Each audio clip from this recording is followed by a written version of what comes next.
All right, guys. Today we have Brandi from Weston Heated Apparel on. Brandi, how are you? How's it going? I'm doing great. How are you? I'm doing amazing today. I'm stoked. It's been a busy week, but excited to connect with you. How are things going on your end? Things are going really good. Since my business is seasonal, this is kind of my downtime. So I'm really enjoying my time and just prepping for the busy season this winter.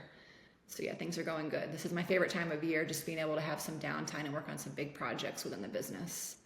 Absolutely. That is a really, really great way to look at it. I feel like so many brands these days are like grinding to get every last dollar out of every last day. And to hear someone in your position with more of a seasonal business approaching it differently, being like, we like the downtime, it lets us prep for our season is a breath of fresh air. Yeah, yeah. It was definitely the first time around. It was a little difficult at first, but now I love it. It's probably one of my favorite parts of having a seasonal business is my downtime to really focus and deep dive into the bigger projects in the business.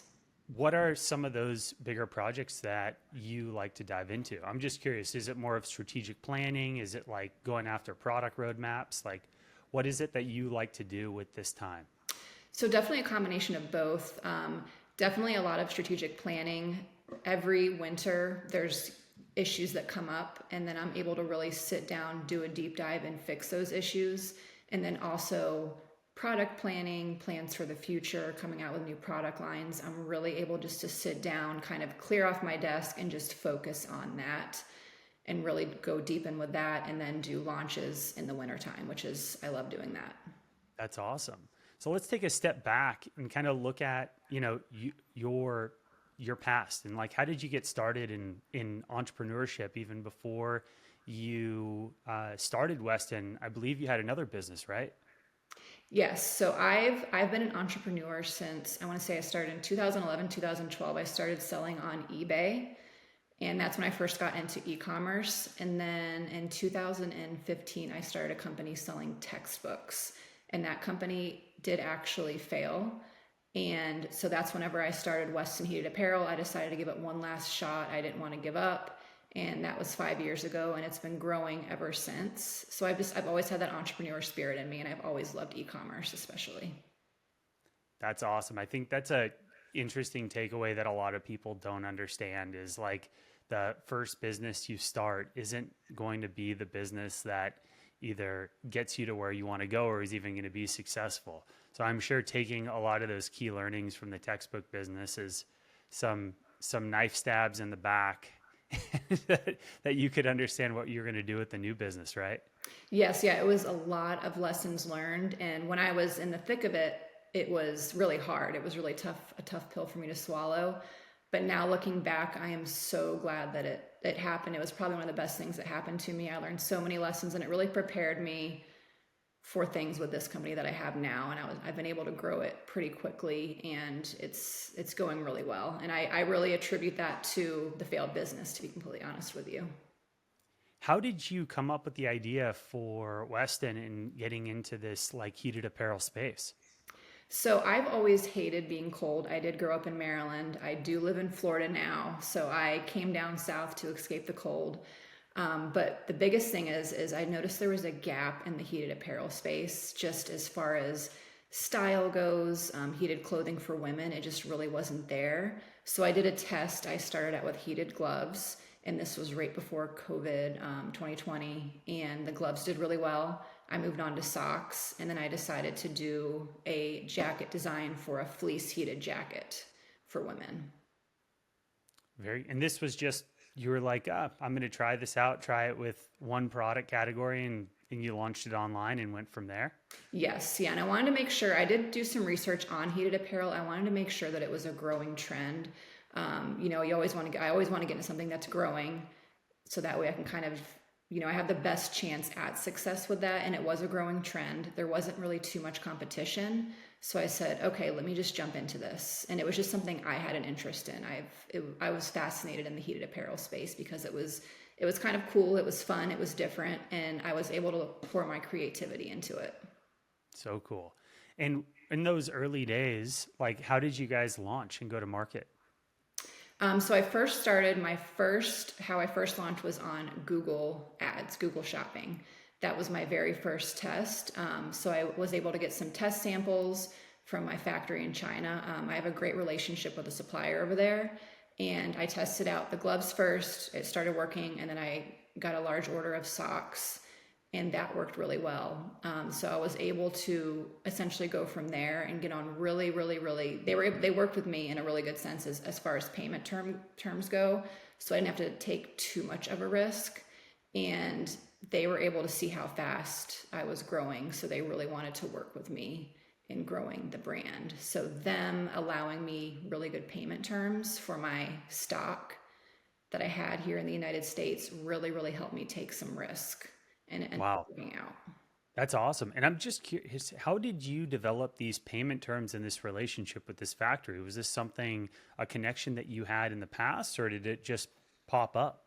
So I was referred. So I found them in a Facebook group, and I was referred to them by somebody else. I simply just asked, and I was referred to this person, and he was willing to take a risk with me, and I actually did end up going over there in person to meet him eventually, which really, really, really helped.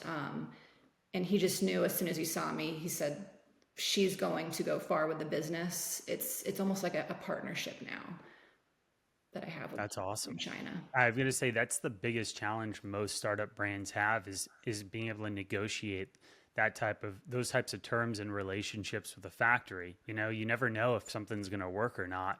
And, the capital outlay for manufacturing abroad, as is probably the biggest stress on any startup D2C business. Yes, yeah, I've gotten very lucky with that, and I'm very grateful for them. They're definitely a huge factor in how I've been able to grow the business over the years, for sure. And how does the product work? So you're in heated apparel, obviously kind of says its name, right? It's apparel that heats up, but can you give us like a dive into anyone that's never experienced heated apparel? Like, how does the product actually work? So it is a lithium rechargeable battery that you will plug in and you charge, and then you can plug it into the jacket, and it lasts anywhere from 3 to 8 hours depending on your temperature level. So you plug it into your jacket, and there's a power button, like on the chest area or on the gloves, or on like the very top of the socks. And you just push the power button, you select your temperature that you want, low, medium, or high, and then it will warm up. So I have heating elements in my jackets, for example. They're on the neck area, the back, and the chest. For the socks, they're on the very bottom, like the soles of your feet, on your toes, and then also the top. Very cool. I'm curious, how do you wash it? So you do have to remove the battery. That's the most important Okay. part, and they are Yeah. washable. We do Oh, very recommend cool. washing on like a gentle cycle and then air drying. We tell our customers not to put them in the dryer, but they're just as long as you put on a gentle cycle, you can wash it as many times as you want, just as long as you remove the battery. Very cool. And it's essentially like a heating coil. That's the technology that's inside, kind of like a heated blanket. Yeah, so yeah, it's a heating coil, and then there's a layer protecting you. So it's essentially almost like a heating pad layer that goes in between the outside layer of the jacket and the inside. So like my fleece jacket, it's fleece on the inside, and then in between the outer layer, there's a heating coils. Wow. And I'm curious, out of like all the markets that you guys have tested, like who's your target demographic for this? Is it like mass market, big TAM, like anyone that lives in cold places? Is it more tradesmen or people that are outdoors? Like, is it a mix of both?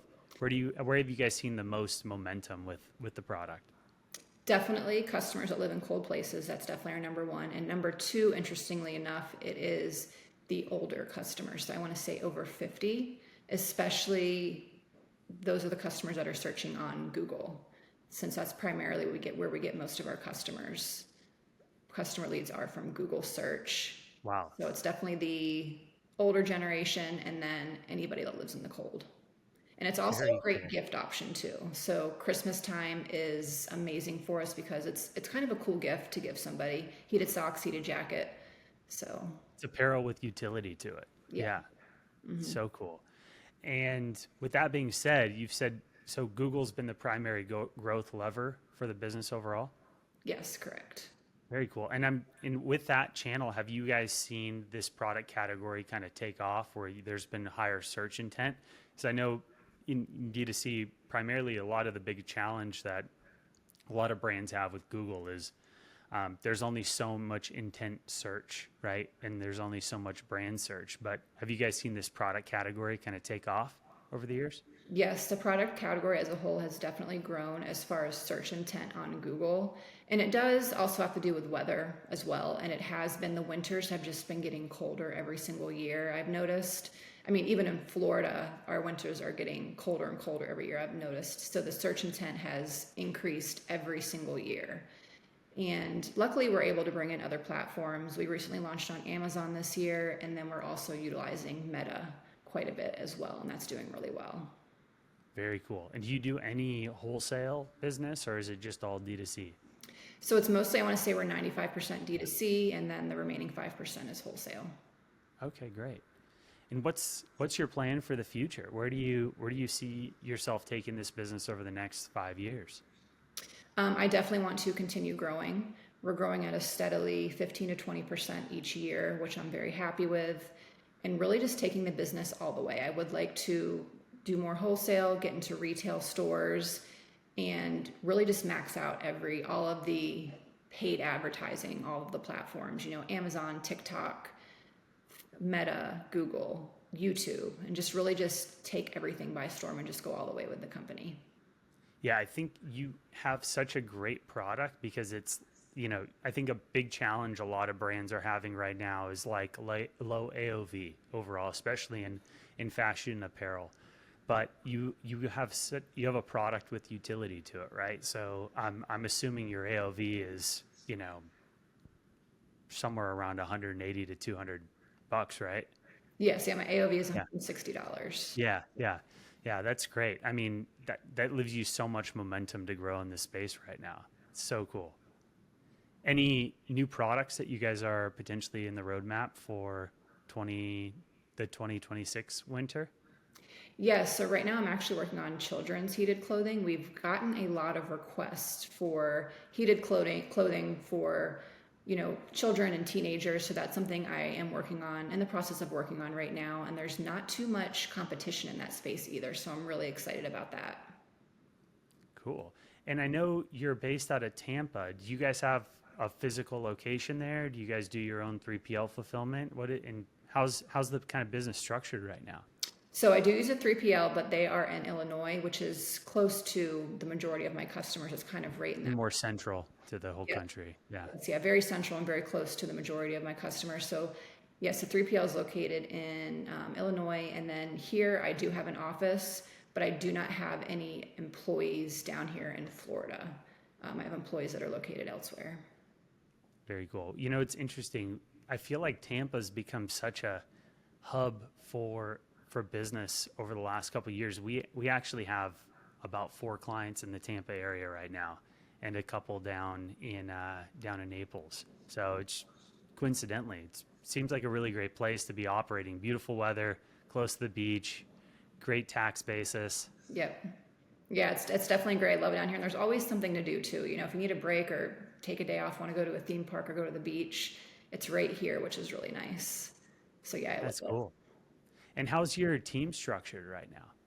So right now I have a supply chain manager. She is located in Canada.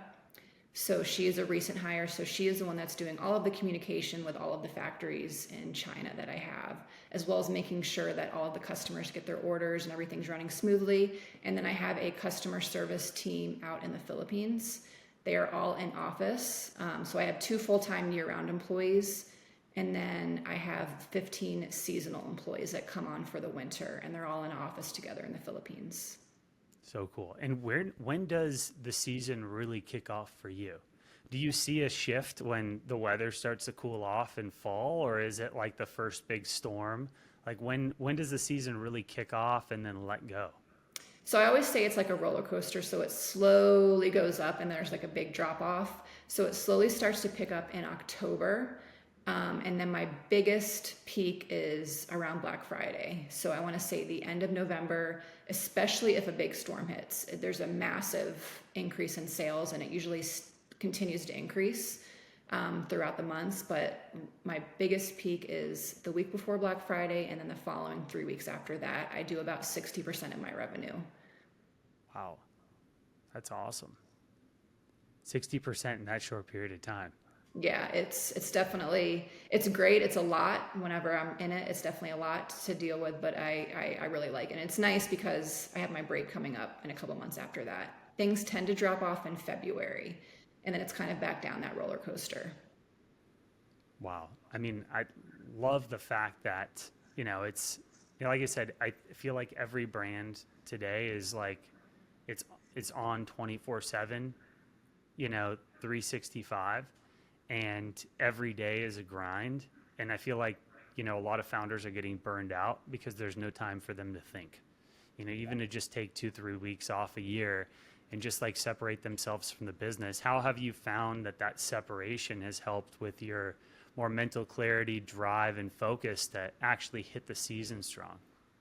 Yeah, it's definitely made a huge difference because burnout is, a thing that I'm sure that every business owner experiences. And I do notice I start to hit that burnout level in February.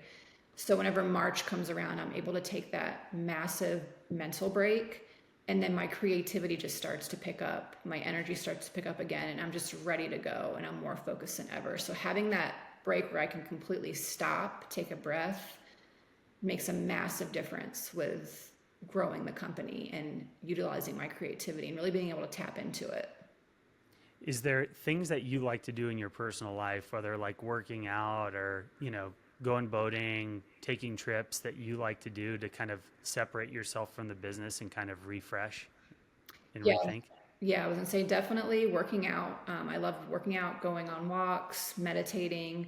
I've recently taken up yoga and definitely traveling. My husband and I like to take trips. We always do a end of the season trip and then a pre-season trip.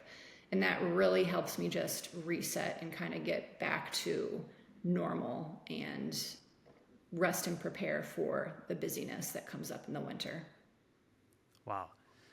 And next, I wanted to ask you too, as I know, congratulations on like getting to 8 figures and still having this momentum to continue on. I think you're going to do incredible things over the next couple of years, apart from what you've already accomplished. Have you built any relationships with, with any type of capital partners or banks when it comes to financing, or is this more of just a strong relationship that you've had directly with your factory? I know you mentioned earlier that it was almost like a bit of a partnership. What have you guys done to kind of secure capital throughout a seasonal style business? Yes, so way back in the beginning, I did get an SBA loan. So that helped me in the beginning. And then essentially, whenever I went over to China and I talked to my suppliers and my factories, I essentially told them, I was like, look, I think this is how much revenue I can do. This is how far I can take the company, but I need the capital in good payment terms. So they agreed on a set amount of capital and payment terms of 1 year. So essentially I can put my order in, no deposit, nothing. They'll make all the inventory for me, and then I'll essentially pay for it whenever winter's over, whenever I sell most of it. And this has allowed me to get the inventory without needing 100% of that capital up front. Wow, that's the best terms I've ever heard a brand have. Like that is awesome. Yeah. So essentially, you've got that SBA loan, but for the most part, like you've got that capital partner, which is your factory, and it seems like they've really invested into you and your vision, and that's been a solid foundation for how you've been able to grow this, right? Absolutely, yes. And it was just, I mean, really developing that relationship and going there in person made a massive, massive difference. I mean, that kind of put the icing on the cake with that, and it helps so much. And I continue to go over there. I plan on doing a trip once a year just to go see them and visit them. They're just so welcoming, and it's, they're almost family to me. So it's a really great relationship that I have with them. And we're helping each other out. I'm helping them grow. They're helping me grow. So it benefits everybody. So cool. How was that first trip going over there to It visit was, with them? Yeah, it was different, but I absolutely loved it. I mean, the culture is very different, the people are very different, but they're so welcoming. They put me in a really great hotel, they paid for all of my meals. It was really nice to be able to see the factories in person, and they were just so welcoming whenever I went over to visit them. Very cool. How has all of these impacts with obviously tariffs and trade been affecting you guys? Is this something that's now coming into place as you guys are potentially like working on those next orders for this upcoming season? Oh yeah, it's definitely had an effect on us. It's gone back and forth with the tariffs and everything like that. But luckily, over the past couple of years, I've really worked on getting my cost lower as well. And, unfortunately, the dip in the cost that I had with my cost of goods, the increased tariffs kind of takes that away, but it still allows me to have profit within the company. So by continually just working on my payment terms and working on my cost of goods, I was able to kind of alleviate the damage and the harm that the tariffs are causing. Great. So being able to work on your costs over time has kind of made up with it. And yeah. Yeah, yeah. Wow. So it essentially balanced out for me. Yeah. So Wow. So what's your plan for the future? Like how far do you want to take this thing? I want to take the company as far as I can. I mean, why not? I'm having so much fun growing the company. I'm having a blast doing it. And I want to take it as far as I can over the years, just have tons of different jackets, heated vests, children's clothing, be in the retail stores. My revenue goal in the next, 4 to 5 years is 20 to 30 million per year, which is very doable based on my competitors. And just as long as I have the support and I have the relationships, I think it's very doable. And just as long as I keep pushing it, I'm having so much fun with it. So I want to go as far as I can. Very cool. And I like to always ask, every brand owner too, when they're on, what's your tech stack look like in the back end? So tech stack as far as the Yeah. website. Yeah. What type of apps are you guys using in the back end of the whole e-commerce ecosystem? Yeah, I'm on Shopify, and Shopify is great. One of the most important, probably the best tool that I use is Triple Whale. I do a lot Yeah. of paid advertising, so that really helps me see where all of my sales are coming from, how I'm obtaining them. So that's really good. We use Klaviyo for email. I'm very happy with them. And I also use One Click Upsell for product upsells, and I'm very, very happy with that. That's made a massive difference. That always brings in multiple six figures additional in revenue each year with the upsells. That's awesome. And I'm sure there's pretty natural upsells too of like if someone's buying a jacket, like add a pair of gloves or add a pair of socks, right? Yep, they all do that, or always a spare battery is always a good one. Spare battery. Yeah, Yep. that's great. That's awesome. Very cool. Well, Brandy, it was great having you on today. I know we've ran through a lot, but with that being said, is there like, if anyone's interested in learning more about Weston or, buying some heated apparel this season, where can they find you guys? So the website is westonstore.com, and that's WESTON. And then we're also on Amazon. Very cool. Well, thanks, Brandy. Appreciate you coming on today. This was great. Thank you so much. Thanks.